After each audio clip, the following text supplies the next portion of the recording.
जाता, जिंदगी का शौक पाला नहीं जाता, शीशे का प्याला उछाला नहीं जाता। जिंदगी का शौक पाला नहीं जाता, शीशे का प्याला कभी उछाला नहीं जाता। मेहनत से संवर जाती है जिंदगी, मेहनत से संवर जाती है जिंदगी, हर काम तकदीर पर डाला नहीं जाता। कुछ चेहरे यूं ही नहीं मुस्कुराया करते, कुछ चेहरे यूं ही नहीं मुस्कुराया करते, रंग बसंती वो यूं ही नहीं उड़ाया करते। बड़ी जिम्मेदारी है सारा जहां महकाना, बड़ी जिम्मेदारी है सारा जहां महकाना, कुछ फूल यूं ही दुनिया में आया नहीं करते। परम सम्मानित मंच पर उपस्थित सभी अतिथिगण, पूजनीय गुरु जी रखना चाहती अतिथिगण, एशिया का प्रकाश के नाम से विख्यात महात्मा बुद्ध का जन्म ही दीन दुखियों के कल्याण के लिए हुआ था।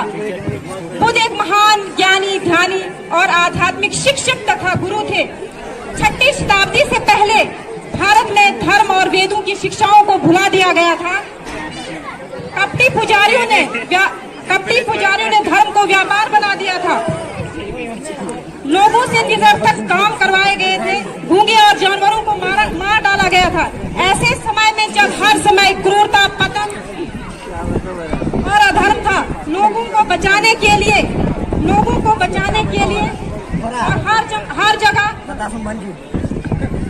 और हर जगह बुद्ध प्रचारित करने के लिए बुद्ध का जन्म किसी अवतार से कम नहीं था। गौतम बुद्ध ने दुनिया को सत्य और अहिंसा की शिक्षा दी। उन्होंने बताया कि मनुष्य की इच्छाएं उसकी सभी परेशानियों का मूल कारण है, इसलिए व्यक्ति को उनको दूर करने की कोशिश करनी चाहिए। उन्होंने लोगों को शांतिपूर्वक, संतुष्ट और अच्छा जीवन जीने की सलाह दी। आज दुनिया भर में उनके अनुयायी हैं। साथियों, मैं महात्मा बुद्ध द्वारा दिए गए उपदेशों से भी आपको परिचित करवाना चाहती हूँ, जो उन्होंने मानव कल्याण के लिए दिए थे। महात्मा बुद्ध कहते थे कि हजारों लड़ाइयाँ जीतने से बेहतर स्वयं पर विजय प्राप्त करना है। अगर ये कर लिया तो जीत निश्चित ही तुम्हारी होगी। उन्होंने ये भी कहा था कि किसी भी स्थिति में 3 चीजों को कभी छुपाया नहीं जाता, वो है सूर्य, चंद्रमा और सत्य। उन्होंने ये भी कहा था कि ज्ञान हमेशा बांटने से बढ़ता है। जिस प्रकार एक जले हुए दीपक से हजारों दीपक रोशन किए जाते हैं, फिर भी उस दीपक की रोशनी कभी कम नहीं होती, उसी प्रकार अगर ज्ञान को बांटा जाए तो स्वयं का ज्ञान कम नहीं होता। तथागत बुद्ध के दिखाए गए हिंसा, प्रेम और करुणा के मार्ग से विश्व शांति एवं राष्ट्र निर्माण की मूल प्रेरणा मिलती है।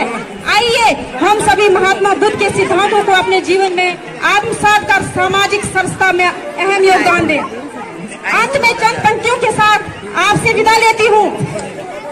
तुम्हें स्वयं के विरुद्ध युद्ध करना होगा, कि तुम्हें स्वयं के विरुद्ध युद्ध करना होगा। बुद्ध होने के लिए खुद को शुद्ध करना होगा। बड़ी बुराइयां थी इस